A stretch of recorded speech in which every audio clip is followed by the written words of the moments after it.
Well दोस्तों, अगर आप सरकारी नौकरी करते हो तो जब आप रिटायर करोगे तो गवर्नमेंट के तरफ से आपको हर महीना पेंशन दिया जाएगा। हालांकि सरकारी नौकरियों के लिए भी अभी पेंशन को बंद कर दिया गया है, लेकिन सन 2009 में सेंट्रल गवर्नमेंट ने ये पेंशन स्कीम भारतवर्ष के सभी सिटीजन्स के लिए चालू कर दिया है।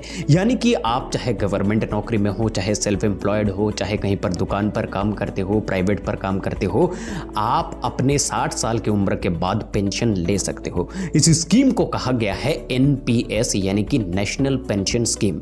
आज की इस वीडियो में नेशनल पेंशन स्कीम को पूरी तरीके से मैं समझाने वाला हूं। YouTube पर मैंने बहुत सारे वीडियोस देखे इस स्कीम से रिलेटेड। सभी लोग आपको कंफ्यूज करने पर लगे हुए हैं। कोई कहता है ये बहुत ही कॉम्प्लेक्स चीज है, लेकिन आज मैं आपको जिस तरीके से समझाऊंगा उससे एक 5th क्लास का बच्चा भी समझ सकता है कि एनपीएस एक्चुअली है क्या, किस तरीके से इन्वेस्ट होता है, कितने प्रकार के अकाउंट होते हैं, कितने आपको रिटर्न मिलते हैं, किस प्रकार से आपको पैसे दिए जाते हैं, कब आपको पैसे दिए जाते हैं, सभी डिटेल्स आज इस वीडियो में शेयर करेंगे। सबसे पहले मैं आपको बता दूं, नेशनल पेंशन स्कीम यानी कि एनपीएस ये 100% सेंट्रल गवर्नमेंट का एक स्कीम है। यानी कि इस पर पैसा डालने से आपका पैसा 100% सेफ रहेगा।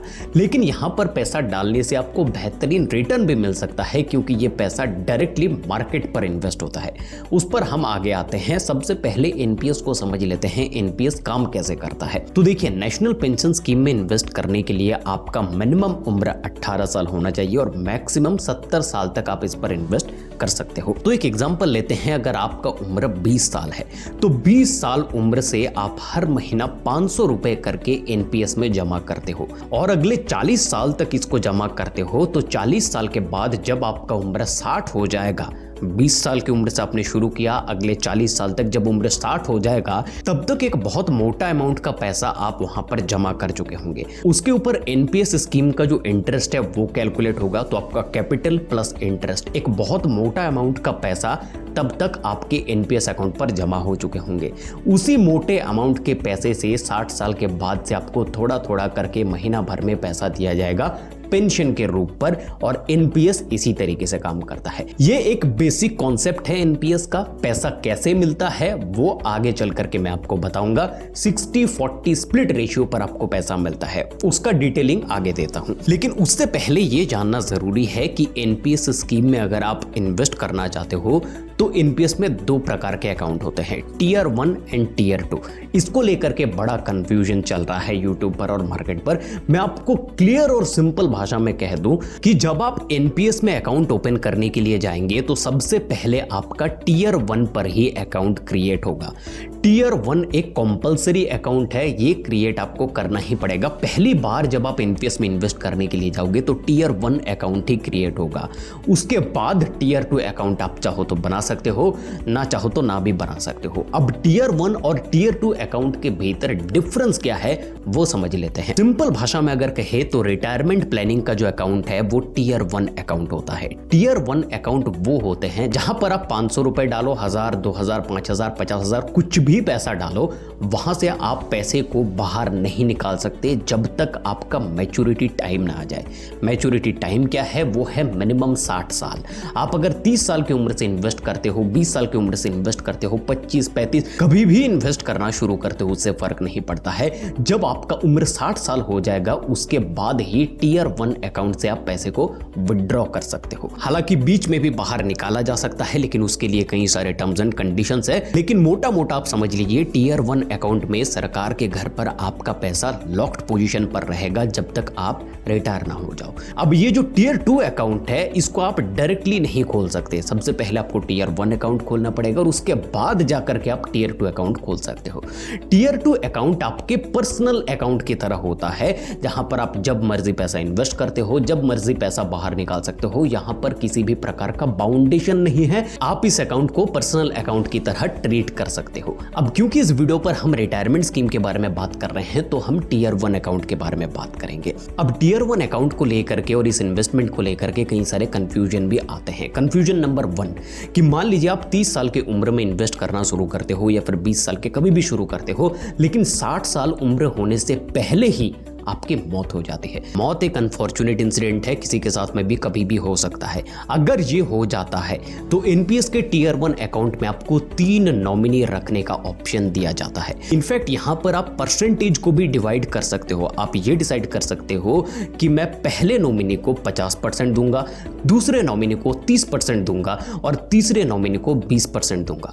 परसेंटेज वेरी कर सकता है, कुछ भी आप रख सकते हो। अगर इन्वेस्टमेंट के बीच में ही रिटायरमेंट से पहले आपकी मौत हो जाती है तो आपके 3 नॉमिनीज को परसेंटेज के हिसाब से पैसा मिल जाएगा। अब आते हैं एक बहुत बड़े सवाल में, जब हम एनपीएस में इन्वेस्ट करते हैं तो वो पैसा जाता कहां पर है? तो देखिए मैं आपको बता दूं, एनपीएस में जब कोई भी पैसा इन्वेस्ट करता है तो वहां पर 2 तरीके का ऑप्शन आपको दिया जाता है। एक होता है एक्टिव चॉइस और दूसरा होता है ऑटो चॉइस। एक्टिव चॉइस और ऑटो चॉइस को समझने से पहले ये जान लेते हैं कि ये इन्वेस्ट होता कहां पर है। मैं आपको बता दूं, एनपीएस में अगर आप खाता खोल करके इन्वेस्ट करते हो तो आपके पैसे को इन्वेस्ट किया जाएगा डायरेक्टली इक्विटी में, यानी कि स्टॉक मार्केट में, गवर्नमेंट बॉन्ड्स में, कॉर्पोरेट बॉन्ड्स में और कई सारे रियल एस्टेट जगह पर भी आपके पैसे को इन्वेस्ट किया जा सकता है। अब जैसे ही आप एनपीएस में इन्वेस्ट करते हो तो कुल मिलाकर के 12 फंड मैनेजर का ऑप्शन आपके सामने आएगा।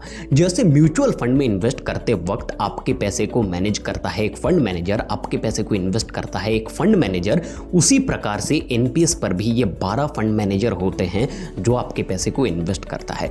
अब आप अपने हिसाब से, अपने सहूलियत के हिसाब से किसी भी फंड मैनेजर को चूज कर सकते हो। जैसे कि यहां पर आदित्य बिरला है, एसबीआई है, किसी को भी आप चूज करते हो। जैसे ही आप एक फंड मैनेजर को सिलेक्ट करते हो तो फंड मैनेजर आपको कहेगा कि क्या आप एक्टिव चॉइस की तरफ जाओगे या फिर आप ऑटो चॉइस की तरफ जाओगे।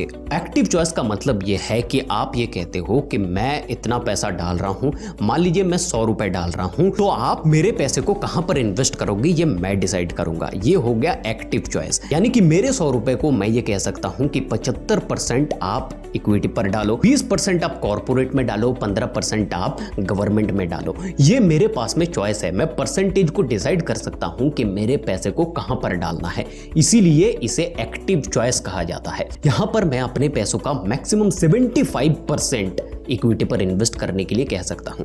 मैक्सिमम 75%, उससे कम भी कर सकते हैं लेकिन उससे ज्यादा नहीं कर सकते। ये हो गया एक्टिव चॉइस। लेकिन अगर मेरे अंदर ये समझ नहीं है कि पैसा कहां पर ज्यादा ग्रोथ होगा तो मेरे लिए ऑटो चॉइस सही रहेगा। ऑटो चॉइस का मतलब यह है कि मैं फंड मैनेजर को कहता हूं कि आप अपने तजुर्बे के हिसाब से, आप अपने हिसाब से पैसे को इन्वेस्ट करो जहां से मुझे अच्छा रिटर्न मिलेगा। अब फंड मैनेजर ये पूछेगा मेरे से कि आपका पैसा, आप इतना बता दो कि आपका पैसा हाई रिस्क जोन पर इन्वेस्ट करें, मीडियम रिस्क जोन पर इन्वेस्ट करें या फिर लो रिस्क जोन पर इन्वेस्ट करें। तो मैं अपने रिस्क टेकिंग कैपेबिलिटीज के हिसाब से उनको कहूंगा कि आप मेरे पैसे को हाई रिस्क जोन पर इन्वेस्ट करो क्योंकि वहां से हाई रिटर्न मिलेगा, मीडियम रिस्क पर करो क्योंकि वहां पर मीडियम रिटर्न मिलेगा, या फिर लो रिस्क पर करो क्योंकि वहां पर लो रिटर्न भी मुझे चल जाएगा। तो ये ऑटो चॉइस पर होता है जहां पर मुझे सिर्फ ये सिलेक्ट करना है, उसके बाद फंड मैनेजर अपने हिसाब से पैसे को इन्वेस्ट करेगा और आपको रिटर्न बना करके देगा। अब आते हैं नेशनल पेंशन स्कीम में कितना रिटर्न आपको मिलेगा। देखिए मैं कहता हूं, एक जनरल आइडिया मैं आपको देता हूं, 8 से लेकर के 10% का रिटर्न आप क्लियरली मान करके चल सकते हो। अब मान लीजिए आपने इस तरीके से इन्वेस्ट किया तो पैसा आपको रिटर्न कैसे मिलेगा। देखिए यहां पर चलता है 60-40 रेशियो, यानी कि मान लीजिए आपने 500 रुपए से शुरू किया, थोड़ा थोड़ा करके इन्वेस्ट किया, 20 साल किया, 30 साल किया, और जब आपका उम्र 60 साल हुआ तब आपने देखा कि 1 करोड़ रुपए जो है वो बन गया है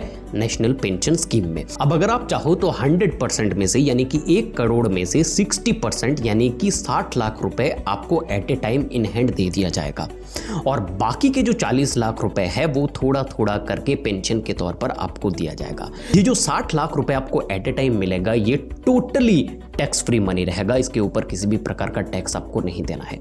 लेकिन जो पेंशन स्कीम के तहत आपको महीना महीना में पैसा मिलेगा वो आपके इनकम के तौर पर माना जाएगा और उसके ऊपर आपको टैक्स देना पड़ेगा अगर आप टैक्स स्लैब के भीतर आते हो तो। यहां पर आपके पास में एक और ऑप्शन होता है कि मैं अपना 60% पैसा भी कैश पर नहीं लूंगा एट ए टाइम, मेरा जो 100% पैसा है वो थोड़ा थोड़ा करके मुझे पेंशन के तौर पर दिया जाए, ये भी हो सकता है। अब यहां पर एक और सवाल बनता है कि मान लीजिए 60 साल से पेंशन शुरू हुआ, आपके आपके 40 लाख रुपए है उसके ऊपर भी इंटरेस्ट बनता रहेगा, उसके ऊपर भी सरकार इंटरेस्ट आपको देगा, 6%, 7%, 8% देता रहेगा और उसके साथ में आपको पेंशन के तौर पर पैसा भी देता रहेगा। अब 5 साल के बाद 65 में अनफॉर्चुनेटली जो मेन एनपीएस अकाउंट होल्डर है उसका डेथ हो जाता है। अगर मेन पार्टी की डेथ हो जाए तो नॉमिनी को वो पेंशन मिलता रहेगा। अब अगर आप जानना चाहते हो कि महीने में कितना पैसा डालने पर आपको रिटायरमेंट लाइफ में कितना पैसा मिलेगा, तो उसके लिए एक पेंशन कैलकुलेटर है, वहां पर जाकर के आप इसको कैलकुलेट कर सकते हो। तो यही है almost basics of national pension scheme. कुछ भी अगर आपको जानना है आप कमेंट बॉक्स में लिखो, उसका आंसर मैं जरूर करूंगा। तो आसान से टॉपिक को इतना कॉम्प्लिकेटेड करने की जरूरत है ही नहीं। इतना भी जान करके अगर आप इन्वेस्ट करना शुरू करोगे, इट्स मोर देन इनफ, कोई प्रॉब्लम आपको नहीं होने वाला। अगर आपको ये वीडियो पसंद आया है लाइक कीजिए, वीडियो को शेयर कीजिए। ये चैनल नया है, आप लोगों की सपोर्ट की हमें सख्त जरूरत है। हम मेहनत कर रहे हैं ताकि आप तक सही और अच्छा कंटेंट पहुंचा सके। मिलता आपसे अगले वीडियो में। नमस्कार।